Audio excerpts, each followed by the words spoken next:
Alors, bonjour les amis. J'espère que vous allez bien. En ce qui me concerne, je crois que je vais bien. Vous savez, tout homme est un malade qui s'ignore. Donc, je crois que je vais bien. Mais non, je vais bien. Voilà, je fais un coucou particulier à mon ami de JMTV, Monsieur Jackie Moifo, le journaliste, qui venait de guérir du coronavirus, du Covid-19, et qui a mis un témoignage très touchant sur la page justement sur la chaîne et le site web de JMTV. Il est très instructif et je vous recommande fortement de faire un tour sur cette page-là pour voir ce témoignage très touchant. Et je vous avoue que lorsque j'ai commencé à le regarder, j'ai eu très peur. J'ai eu très peur parce que c'est quelqu'un pour qui j'ai beaucoup de respect. Et c'est un grand frère que si vous côtoyez, il va toujours vous apporter un tout petit plus. Donc, vraiment, je dis merci à Dieu qu'il est guéri de ce mal. Et je dis merci à Dieu aussi pour le fait qu'il soit physiquement très résistant. Parce que si ce n'était pas le cas, je pense que nous n'en serons pas là. Donc, merci à toi, Monsieur Moifo, le journaliste. Merci, grand frère. Merci. Surtout d'avoir accepté de faire ce témoignage qui est très éclairant pour tout le monde. Donc, je vous invite particulièrement à aller suivre ce témoignage sur la page de GMTV. Je vais vous mettre le lien en bas de la vidéo en commentaire, donc vous pourrez suivre et voir un peu de quoi il est question. Ok, revenons à notre sujet du jour. L'Afrique doit-elle accepter des tests du vaccin Covid-19 ou du moins des autres tests? C'est un peu le sujet que nous allons aborder. C'est un sujet qui était déjà dans les réseaux sociaux. On faisait déjà des posts là-dessus. Mais il est venu être alimenté davantage avec cette polémique du professeur Jean-Paul Mira, qui est le chef du service de réanimation de l'hôpital Cochin à Paris, qui, lors d'une interview à la télévision à LCI, a fait une affirmation qui, à mon avis, est très grave. Vous savez, il est allé jusqu'à comparer ma mère Afrique, à une prostituée, à qui on peut tout faire, sans qu'elle n'ait même le droit de se plaindre. Suivez, je vous invite à suivre cette vidéo et nous allons développer après. Si je peux être provocateur, est-ce qu'on ne devrait pas faire cette étude en Afrique où il n'y a pas de masque, pas de traitement, pas de réanimation, un peu comme c'est fait d'ailleurs pour certaines études dans le sida, où chez les prostituées, on essaye des choses parce qu'on sait qu'elles sont hautement exposées et elles ne se protègent pas. Qu'est-ce que vous en pensez ? Alors, vous avez raison. Et d'ailleurs, on est en train de réfléchir en parallèle à une étude en Afrique, justement, pour faire ce même type d'approche avec le BCG, un placebo. Je pense qu'il y a un appel d'offres qui est sorti, il va sortir, et je pense qu'on va en effet sérieusement réfléchir à ça aussi. Ça n'empêche pas qu'en parallèle, on puisse réfléchir à une étude aussi en Europe et en Australie. Voilà, vous avez très bien suivi ce que dit ce monsieur. Est-ce qu'on ne peut pas essayer en Afrique où rien, ils ne sont pas protégés, ils sont exposés, un peu comme pour une prostituée lorsqu'on fait avec l'étude sur le sida et tout. Bref, pour lui, voilà l'Afrique en fait. Le sida, les prostituées, tout ce qu'il y a de mal, tout ce qu'il y a de risque. Mais après cela, il y a eu plusieurs réactions des Africains que j'apprécie d'ailleurs fortement. Des stars de football comme Didier Drogba, Samuel Eto'o, Nathalie Yam, de plusieurs personnes ont réagi et plusieurs Africains comme moi se sont indignés. Des personnes, des no-names sont sortis pour dire mais attends, qu'est-ce qu'il raconte là? Mais certains amis européens aussi ont réagi, certains amis français ont réagi. Moi d'ailleurs, j'ai été réveillé par un ami turc qui parle français. C'est lui qui m'a envoyé la vidéo. Donc déjà, et il était très indigné par ses propos. Il m'a dit, écoute, est-ce que tu as vu ça? Donc voilà, il y a eu plusieurs réactions comme ça. Mais vous voyez que ce que ce monsieur n'a pas compris, c'est qu'en fait, l'Africain a déjà compris le message. Nos dirigeants sont corrompus ou corruptibles. Ils peuvent tout faire de nos dirigeants, mais il se lève une nouvelle vision africaine qui fait que nous avons compris que nous ne pouvons pas compter sur nos dirigeants pour nous protéger, pour nous défendre, mais que nous devons nous-mêmes nous lever quand cela est nécessaire pour nous défendre. Et c'est ce qui se passe. C'est ce qui se passe, même avec cette vidéo. Toutes les réactions que vous voyez, ça vient des individus qui se sont levés pour dire, mais attends, il faut arrêter ça. Vous voyez un peu. Donc, on a compris que nous sommes abandonnés à nous-mêmes, alors nous devons nous défendre. Donc, monsieur Jean-Paul Birat, vous n'êtes plus à l'époque où nos parents, tout apeurés, n'avaient rien à dire lorsque vous parliez. Vous avez beau être un grand professeur, vous êtes un collègue. Et c'est dommage que quelqu'un de votre classe et de votre rang, avec tout ce que vous avez fait dans la contribution à la science, que vous tombez si bas. Et déjà, on comprend un peu quel type de formation vous avez. Ça veut dire que tout au long de votre parcours, vous avez toujours considéré des Africains comme des sous-hommes. Et je vais revenir là-dessus. On va voir également comment est-ce que le mec, il s'excuse. Comment il s'excuse de cela? En se moquant davantage de l'Africain. Nous allons y revenir. Je vais parler de ça un peu plus tard. Pour l'instant, essayons de comprendre. Après cela, beaucoup de voix se sont levées. Non au vaccin en Afrique. Non au vaccin en Afrique. Oui, c'est normal. Avec des idées pareilles, si c'est des gens pareils qui viendront en Afrique faire des vaccins, on connaît dans quel camp ils se situent.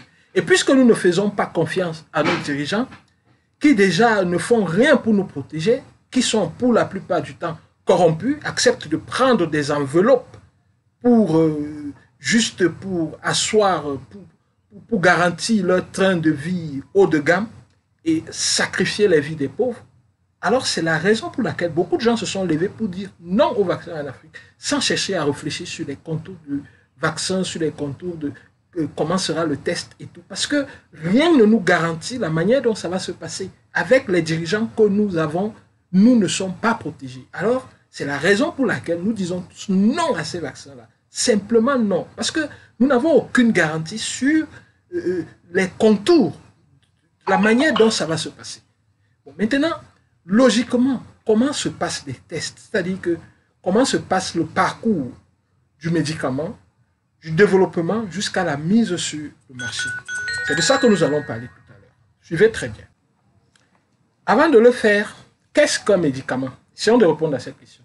Un médicament, c'est toute substance ou composition présentée comme possédant des propriétés préventives ou curatives à l'égard des maladies humaines et animales, ainsi que tout produit pouvant être administré à l'homme ou à l'animal en vue d'établir un diagnostic médical ou de restaurer, corriger, modifier leur fonction organique. De la découverte de la molécule à l'autorisation de mise sur le marché, qu'on abrège souvent AMM, par les autorités publiques, et sa mise en vente dans les pharmacies, un médicament passe par un processus complexe. Souvent, c'est effectué dans un cadre réglementé. Ce dernier, c'est-à-dire que le cadre de réglementation, comprend diverses phases et s'étale sur, ça peut aller pratiquement 8-10 ans, et même plus parfois, en fonction du médicament et de la molécule. Selon les entreprises de médicaments, la mise sur point d'une nouvelle spécialité, parfois au niveau budget, ça peut coûter près de 8 millions d'euros. Vous vous rendez compte, 8 millions d'euros. Et comme nous allons le voir plus tard, on donne 20 ans d'exclusivité d'exploitation de ce brevet ou de cette découverte. Tout commence par la phase de recherche et développement.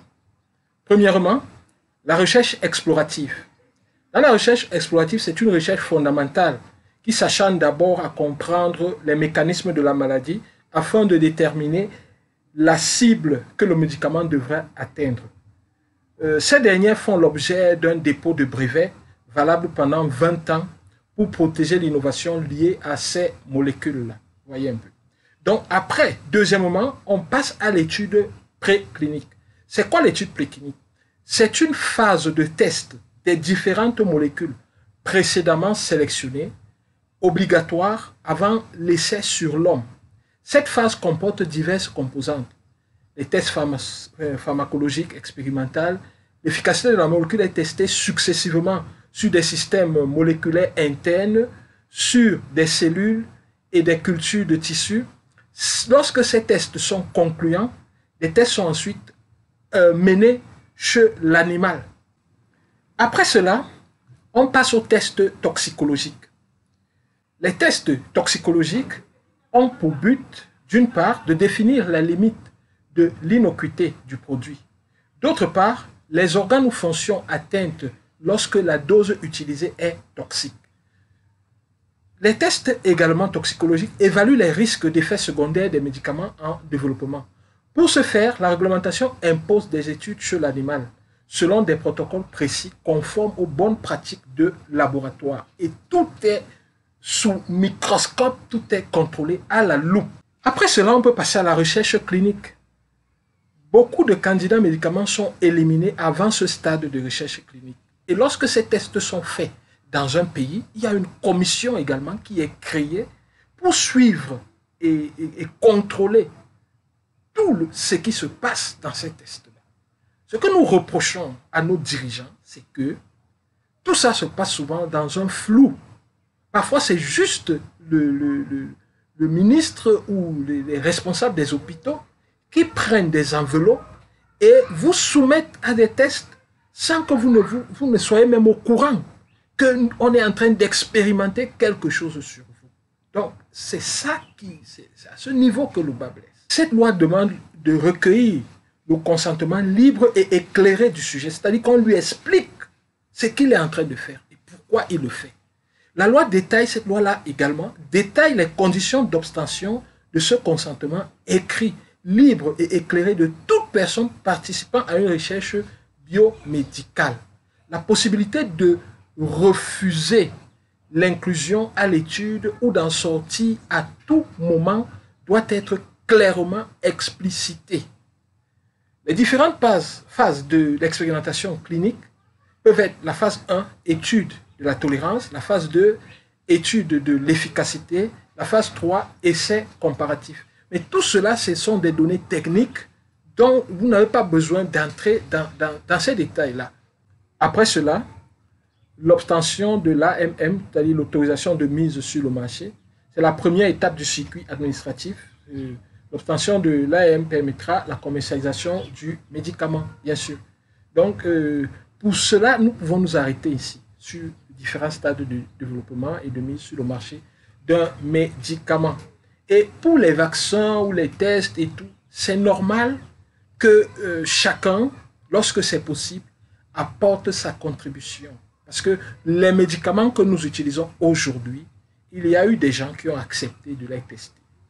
C'est pour ça que nous en bénéficions aujourd'hui. Et alors nous devons payer notre part de dette, s'il faut parler ainsi, afin que les générations futures aussi bénéficient des risques que nous avons pris. Mais la question ne se pose pas à ce niveau. La question, c'est au niveau où, lorsque vous envoyez ces médicaments-là en Afrique, parfois les formules sont modifiées, et puisque nous ne mettons pas nos dirigeants, nous ne mettons pas des équipes qualifiées sur le terrain pour vérifier, et même ces équipes, lorsqu'elles sont mises parfois, sont corrompues, alors le bas peuple, c'est-à-dire que l'Afrique profonde, préfère juste de dire non. C'est la raison pour laquelle on rencontre plusieurs difficultés sur parfois des choses qui sont clean, nettes, sans problème. Mais justement parce que on est habitué à cacher la vérité au peuple, on est habitué à tromper, à exploiter, à surexploiter même. Alors, on dit juste non, simplement. Nous disons non. Après justement son forfait, ce que je peux appeler comme son forfait, le collègue docteur Jean-Paul Mira, Vraiment, il doit être très, très provocateur. Voici ce qu'il déclare sur son compte Twitter. Il dit bonjour les Africains, fermez les yeux et essayez de vous rappeler la dernière fois qu'un médecin a nui à votre existence. Maintenant, rappelez-vous la dernière fois qu'un Africain a nui à votre existence. Voilà, si vous n'êtes pas crétin, vous êtes guéri. Belle journée à vous. Vous vous rendez compte? Vous vous rendez compte de la deuxième insulte de ce monsieur? Mais ce qu'il ignore, c'est que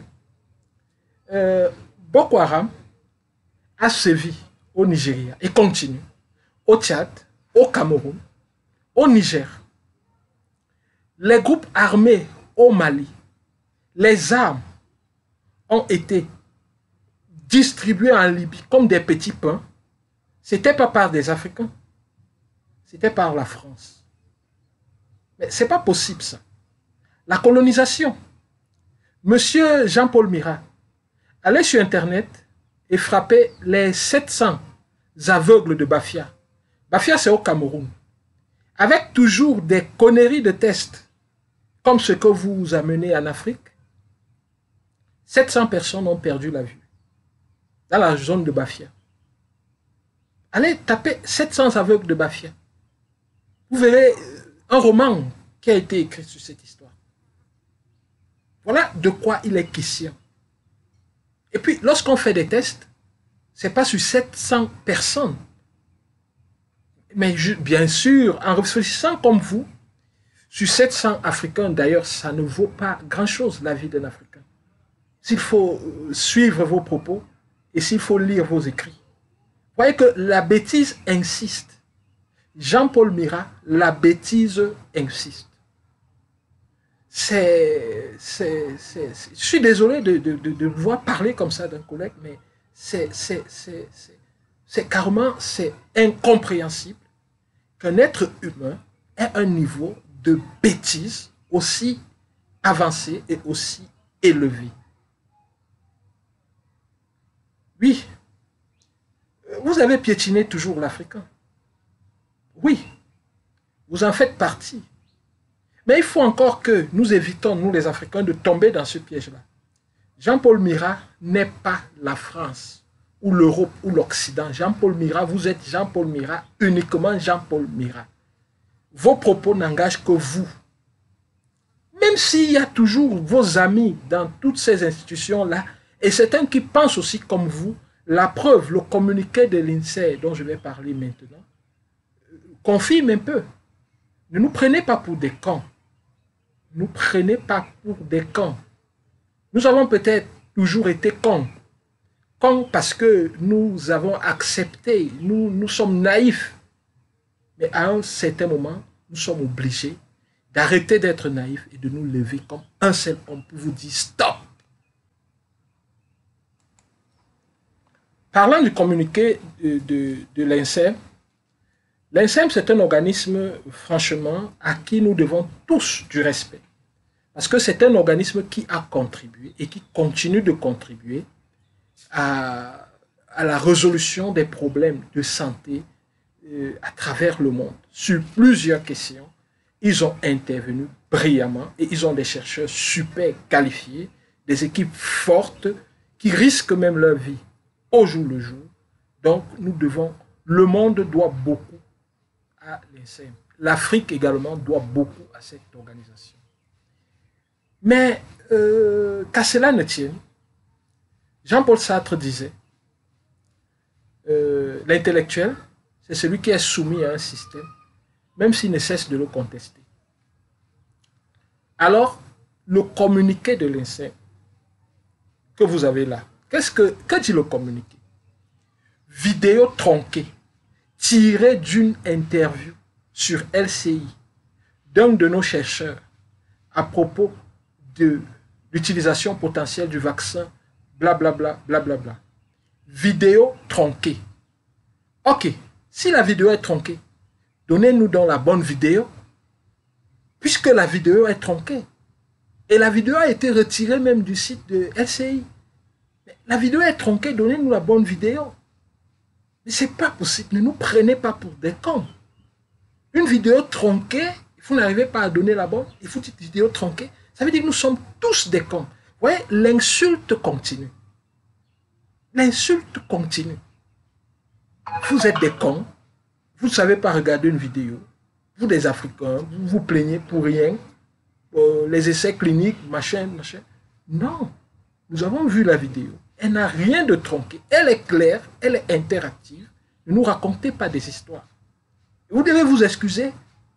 Parce que l'autre chercheur a dit, oui, vous avez raison. Oui, vous avez raison lorsqu'on compare ma mère de prostituée. Je suis poli, je n'insulterai pas vos mamans. Mais faut à un certain moment arrêter ça. Après, pour confirmer que la bêtise insiste, et insiste toujours, voici ce que Jean-Paul Mira remet sur son compte Twitter le 2 avril 2020 à 17h24. Le test concernant le vaccin BCG pour lutter contre le Covid-19 sera effectif en Afrique comme prévu le 8 avril 2019.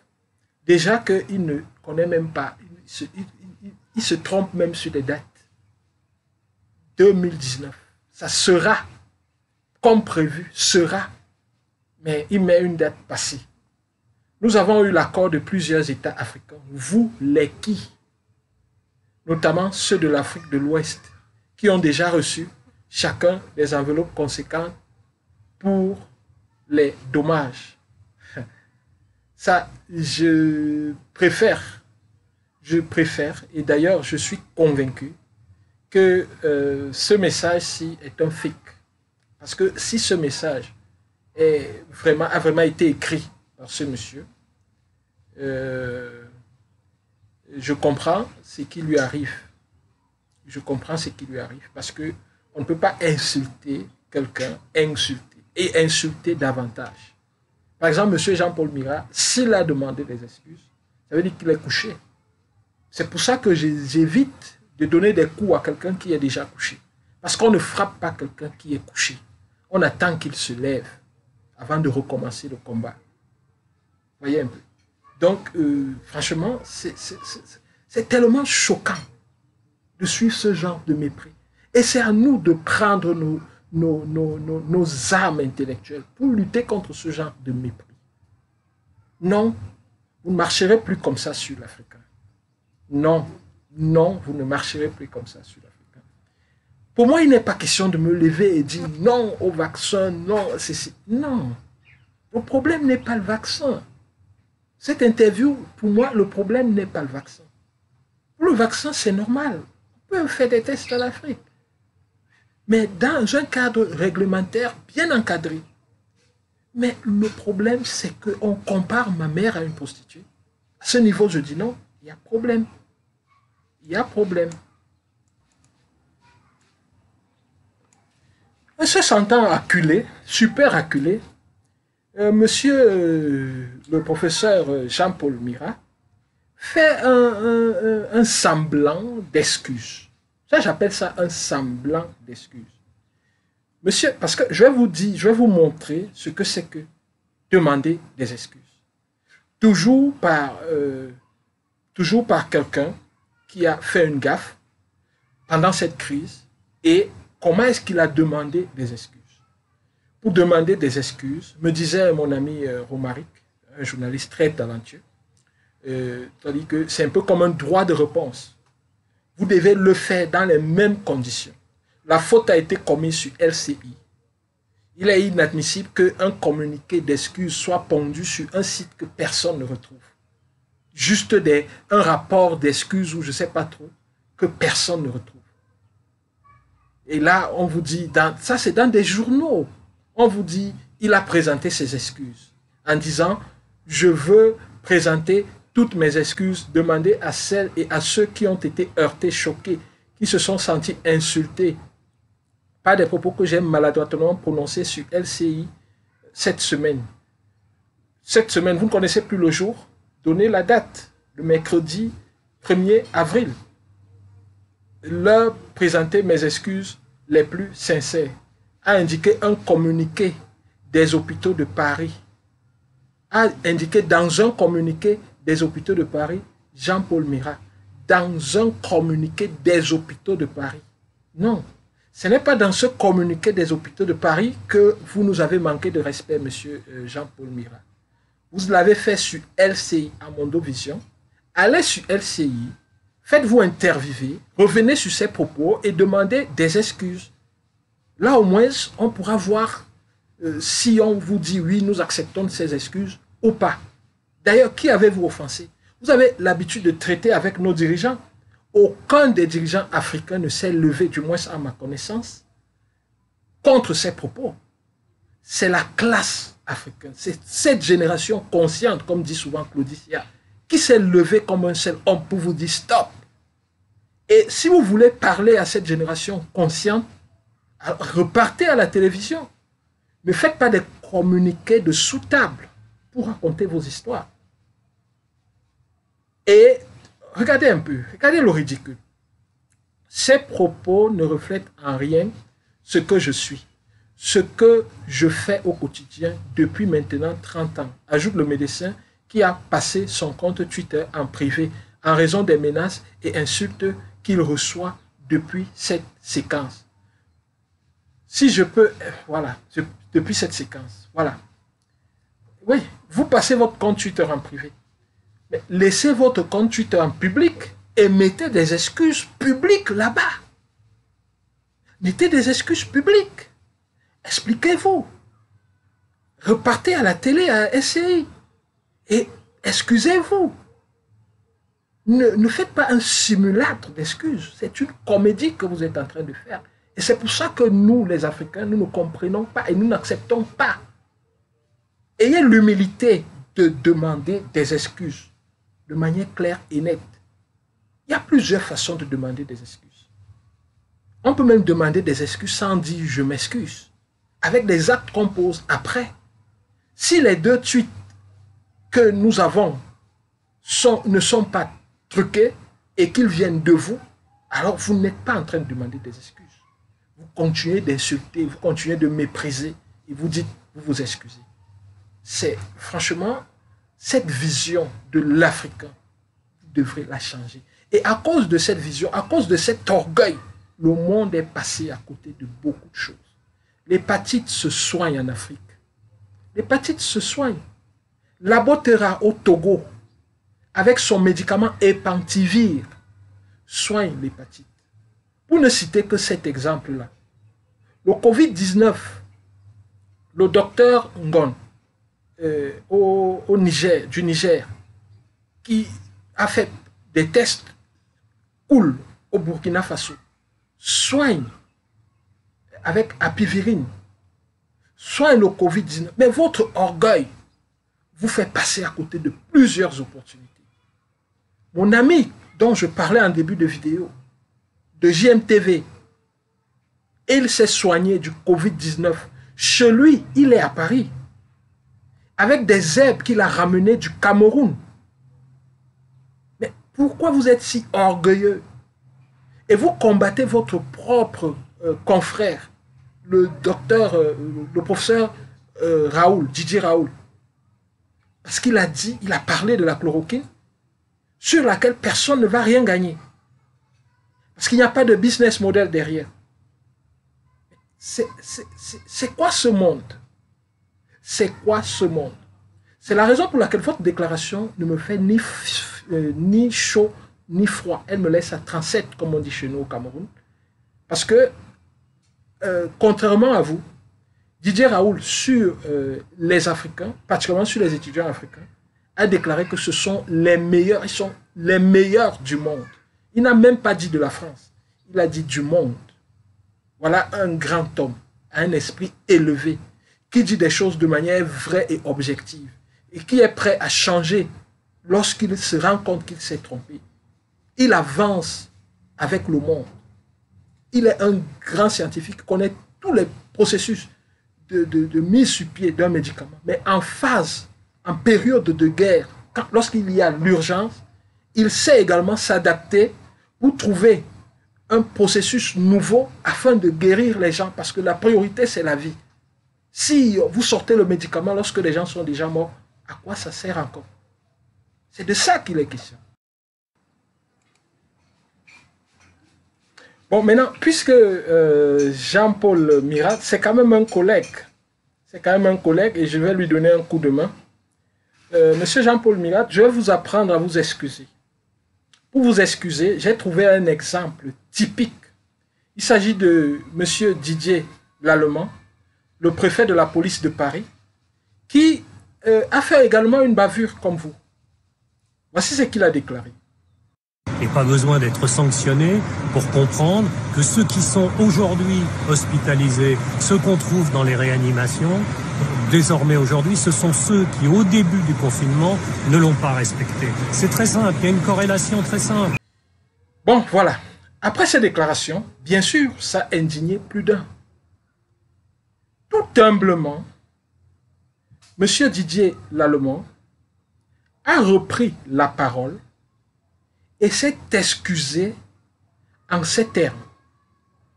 Ce qu'il a fait en fait, c'est comme ça qu'on s'excuse devant des gens qu'on respecte.